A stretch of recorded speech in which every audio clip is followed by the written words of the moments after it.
m'appelle Adjim Danga, dessinateur de presse et auteur de bande dessinée, né au Tchad, dans le sud du Tchad, à Sarre. J'ai toujours dessiné étant petit et puis par la lecture, de fil en aiguille, je me suis mis à faire une histoire de bande dessinée qui a été appréciée par la famille, mon entourage, donc des amis aussi qui m'ont donc invité à rejoindre en fait une association dénommée Atelier Bulle du Chari.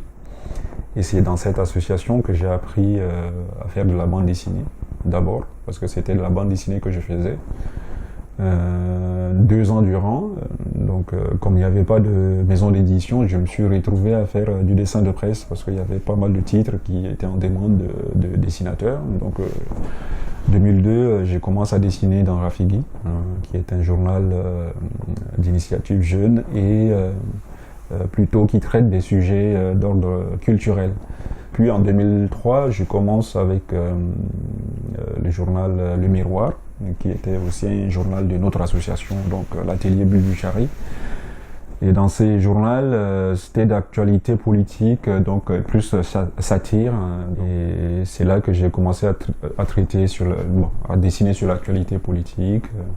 Et j'ai eu des problèmes chez moi. Je suis parti donc en 2004 où la situation pour moi pourrissait et je n'arrivais plus à trouver en fait la paix. Et donc ça m'a beaucoup révolté et c'est vivre dans ces conditions-là sans s'exprimer en plus, pour moi c'était impossible. Donc j'ai décidé de partir en 2004. J'arrive ici depuis 2004 grâce à Reporters sans frontières, à la Maison des journalistes, aussi à Main d'œuvre, aussi à l'Afrique dessinée, parce que toutes ces associations m'ont soutenu dans mon parcours de demandeur d'asile. Et donc 1 an et demi plus tard, j'obtiens mon statut de réfugié politique et depuis je continue à dessiner sur l'actualité politique, que ce soit en dessin de presse, et à reprendre aussi la bande dessinée avec des maisons d'édition telles que l'Harmattan BD avec mon dernier titre qui est sorti chez eux. Voilà. Moi, par rapport à mon parcours, ce que j'essaye de voir comment j'en suis arrivé et qu'est-ce qui fait que finalement je continue à dessiner jusqu'à aujourd'hui, c'est aussi quelque part parce que j'avais envie de m'exprimer sur quelque chose qui m'indignait, mais vraiment quoi, sur la société où je vivais au Tchad, l'injustice et tous ces trucs-là. J'avais vraiment, c'était pour moi un moyen de participer déjà au débat, c'est-à-dire de dire mon opinion, de pas être passif quoi par rapport à ce qui se passe. C'est-à-dire, je pense que si j'avais pas eu le dessin, peut-être que j'aurais pu prendre aussi les armes, comme beaucoup de jeunes se sont finis dans des rébellions parce que ils n'avaient pas d'autres moyens, peut-être. Moi, c'était le dessin était là tout de suite. J'ai toujours aimé dessiner étant petit, à reproduire. Donc, c'est-à-dire, je lisais beaucoup de bandes dessinées, donc je reproduisais tout ce que je voyais. Donc, il y avait quand même un peu de passion derrière. La passion donc de dessiner. Après, me rendre compte que par le dessin, je peux effectivement m'exprimer sur les situations donc d'injustice, des choses qui étaient vraiment qui me touchaient personnellement ou qui me mettaient en colère. Donc le dessin permettait quelque part d'évacuer des énergies qui étaient là et qui avaient besoin de trouver une espèce d'échappatoire ou des moyens en tout cas de faire sortir ça. Pour dessiner sur l'actualité, effectivement, il faut être vraiment très concerné par la politique, par l'actualité. Il faut être intéressé déjà par ça. Si on n'est pas intéressé, on a beau essayer. Après, c'est difficile. Donc, l'intérêt, c'est la passion, c'est pourquoi on aime faire ça. C'est ça qui va faire que finalement, on peut perdurer dans le temps. Après, pour progresser dans le dessin, c'est comme tout. Il faut répéter, répéter sans cesse pour chercher à s'améliorer. Il ne faut pas répéter pour répéter seulement, mais chercher à s'améliorer à chaque fois qu'on fait un dessin. Donc reprendre un personnage politique et le redessiner plusieurs fois, dans plusieurs positions. Et avec le temps, on gagne en maîtrise, on gagne en souplesse, et ainsi de suite. Un pas après l'autre, on progresse. Voilà. Donc c'est aussi c'est l'ouverture aussi sur le monde.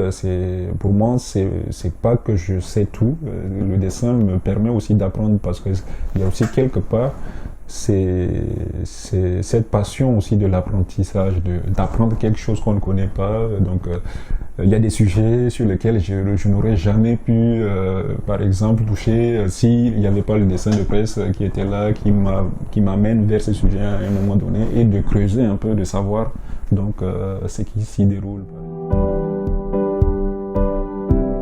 C'est des rencontres très intéressantes parce qu'en fait, j'en fais beaucoup de rencontres avec des collégiens, et c'est aussi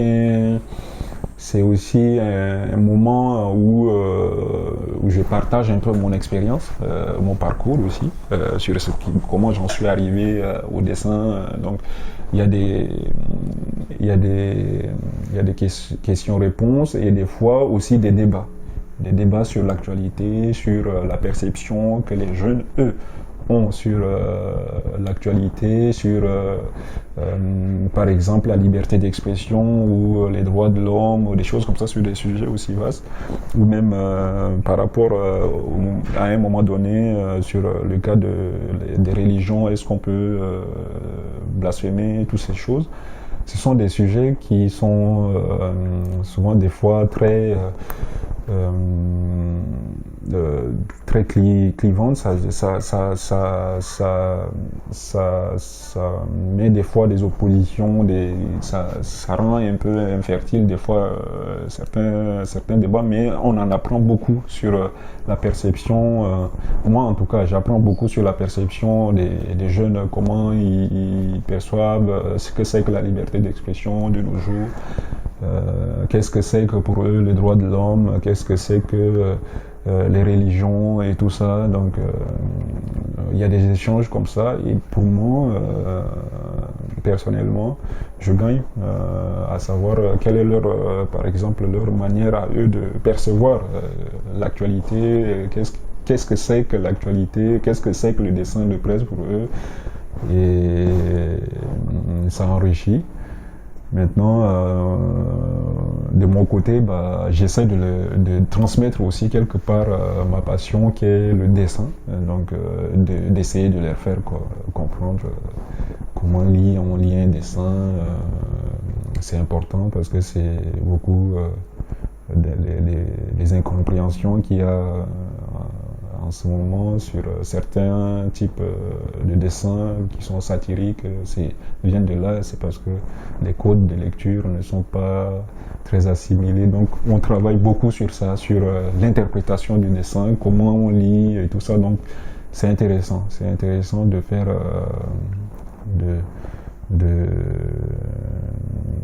d'enrichir un peu leur sens critique, leur observation aussi, comment observer l'actualité, quel est donc ce qu'ils peuvent eux en fait final avoir comme outil pour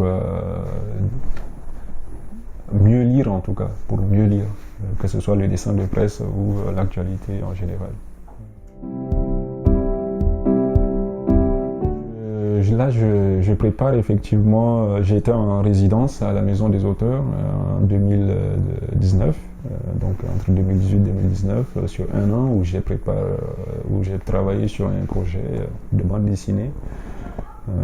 Ce sera en 3 volumes sur l'enfance en fait au Tchad. Donc je reviens en fait sur l'enfance, donc qui va un peu parler du contexte, le contexte entre les années 80 à 2001 sur ces périodes-là qui ont pour moi aussi quelque part un peu romancé, parce que même si c'était de l'autobiographie romancée, j'ai vécu cette enfance-là et comment un enfant grandit et évolue dans un contexte politiquement aussi compliqué et violent. Voilà. Donc quels sont les rêves de l'enfance, et donc je travaille sur ça. Donc là aussi je prépare en même temps en ce moment un recueil de tous mes dessins de presse depuis le Tchad jusqu'à aujourd'hui. Donc c'est un recueil qui est aussi en construction. Ça, je compte en fait faire une auto-édition, voilà, de ça.